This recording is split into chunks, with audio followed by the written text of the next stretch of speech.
கதை கேட்கலாமா? நமக்கு தெரிஞ்ச ஒரு ஆசாமி சரியான எடக்கு மடக்கு பேர் வழி. 4 தெரு தள்ளி ஒரு பூங்கா. அங்கே தான் நம்ம எடக்கு மடக்கு தினமும் வாக்கிங் போவது வழக்கம்.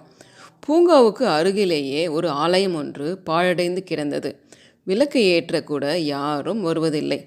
கோவில் குருக்கள் ஒருத்தர் தினமும் கொஞ்சம் நேரம் கோயிலை திறந்து வைப்பார். எடக்கு மடக்கின் மனைவி பூங்காவை சுற்றும்போது அப்படியே அந்த கோயிலையும் 2 சுற்றிட்டு வாங்களேன் என்பாள். உடனே எடக்கு மடக்கு அந்த கடவுளுக்கே பவரே கிடையாது, பவர் இருந்தால் தன் கோயிலை பாழடைய விட்டிருப்பாரா என்று மடக்குவார். ஒரு நாள் காலையில் வழக்கமாக பெரிய டம்ளரில் காப்பி எடுத்து வரும் எடக்கு மடக்கு மனைவி மிக சிறிய டம்ளரை கொண்டு வந்தாள். ஏன் ஸ்பூனில் கொண்டு வர்றது தானே என்று எரிச்சலானார் எடக்கு. இது காப்பி இல்லைங்க, நல்லெண்ணெய். வாயில் புண்ணுன்னு சொன்னீங்களே, அதுதான். நல்லெண்ணெயை அரை மணி நேரம் வாயிலே வச்சுருந்து பிறகு கொப்பளிச்சா வாய்ப்புண் குணமாகுன்னு பத்திரிக்கையில் படித்தேன். நீங்கள் வாக்கிங் போகும்போது வாயில் நல்லெண்ணெயை ஊற்றிக்கோங்க, வீட்டுக்கு வந்ததும் கொப்பளிச்சிடுங்க என்று ப்ரோக்ராம் போட்டு கொடுத்தால் மனைவி. ஆனால் சோதனையாக எடக்கு வாயில் எண்ணெயை ஊற்றிக்கொண்டு தெருவில் இறங்கிய 5வது நிமிஷம் அவருடைய ஆஃபீஸர் எதிரே வந்தார். அடேடேய், உன் வீட்டுக்கு தாண்டா வரேன் என்று ஸ்கூட்டரை நிறுத்தினார். வேறு வழி இல்லாமல் எண்ணெயை துப்பிவிட்டு அவரிடம் பேசினார் எடக்கு. வீட்டுக்கு போனதும் நடந்ததை மனைவியிடம் சொன்னாள். அவள் விடுவாளா?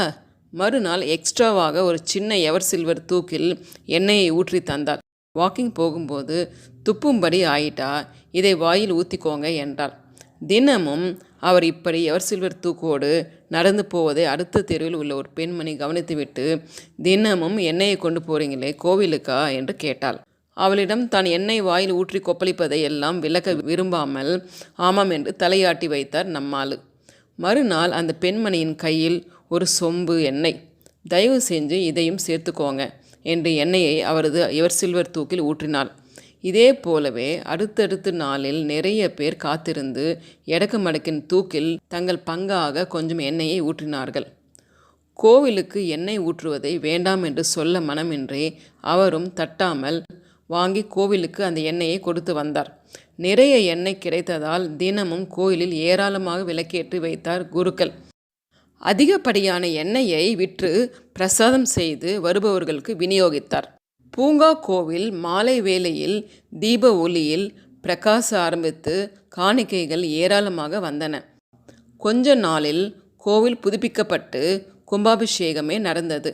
எடக்கு மடக்குவிடம் அவர் மனைவி சொன்னால், ஏங்க, அந்த கடவுளுக்கு பவரே இல்லை, தன் கோயிலையே அவரால் கட்டிக்க முடியலேன்னு சொன்னீங்களே, இப்போ பார்த்தீங்களா, உங்களை கொண்டே அதை நிறைவேற்றிக்கிட்டார்.